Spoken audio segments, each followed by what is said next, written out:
John chapter 10, New Living Translation. The Good Shepherd and his sheep.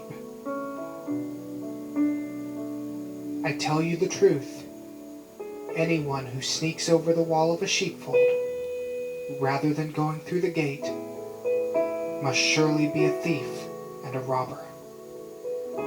But the one who enters through the gate is the shepherd of the sheep.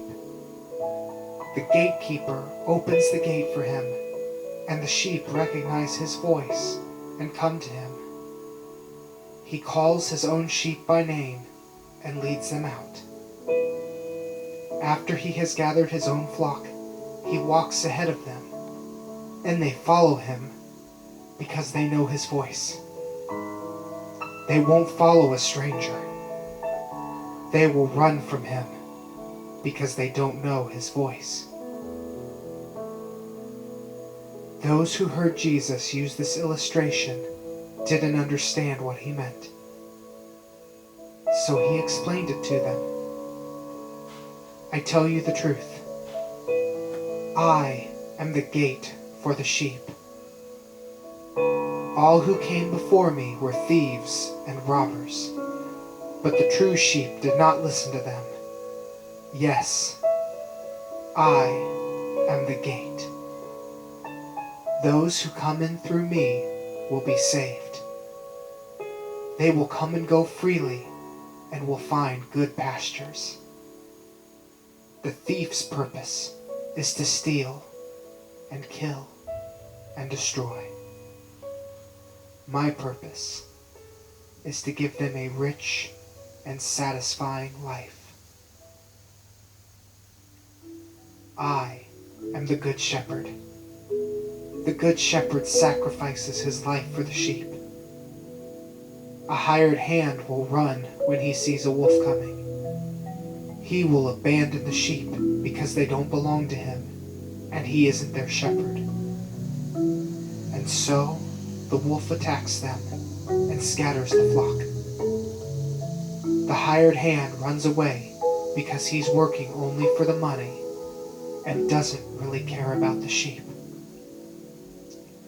I am the Good Shepherd. I know my own sheep, and they know me, just as my Father knows me, and I know the Father. So I sacrifice my life for the sheep.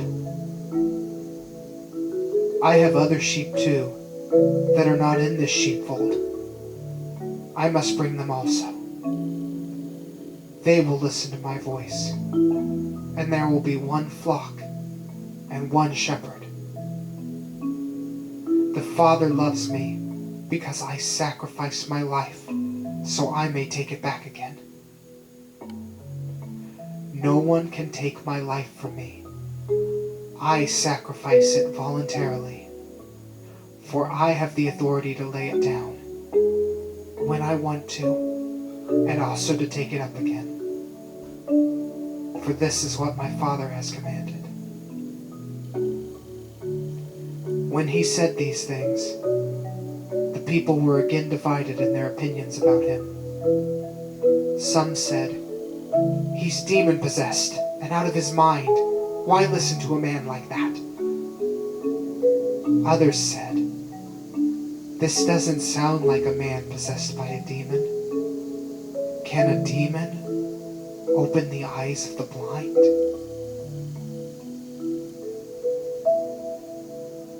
Jesus claims to be the Son of God. It was now winter, and Jesus was in Jerusalem at the time of Hanukkah, the festival of dedication. He was in the temple, walking through the section known as Solomon's Colonnade.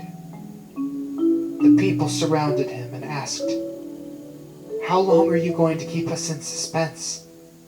If you are the Messiah, tell us plainly." Jesus replied, "I have already told you, and you don't believe me. The proof is the work I do in my Father's name. But you don't believe me because you are not my sheep. My sheep listen to my voice.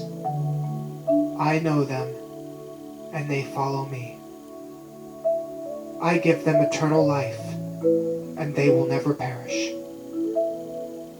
No one can snatch them away from me, for my Father has given them to me, and He is more powerful than anyone else.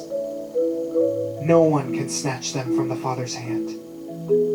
The Father and I are one. Once again, the people picked up stones to kill him. Jesus said, "At my Father's direction, I have done many good works. For which one are you going to stone me?" They replied, "We're stoning you not for any good work, but for blasphemy. You, a mere man, claim to be God." Jesus replied, "It is written in your own scriptures that God said to certain leaders of the people, 'I say, you are gods.' And you know that the scriptures cannot be altered. So if those people who received God's message were called gods, why do you call it blasphemy when I say, 'I am the Son of God'? After all, the Father set me apart and sent me into the world. Don't believe me unless I carry out my Father's work. But if I do His work, believe in the evidence of the miraculous works I have done, even if you don't believe me. Then you will know and understand that the Father is in me and I am in the Father." Once again, they tried to arrest him, but he got away and left them. He went beyond the Jordan River, near the place where John was first baptizing, and stayed there a while. And many followed him. "John didn't perform miraculous signs," they remarked to one another, "but everything he said about this man has come true." And many who were there believed in Jesus.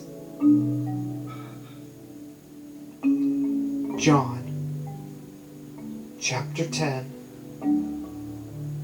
New Living Translation.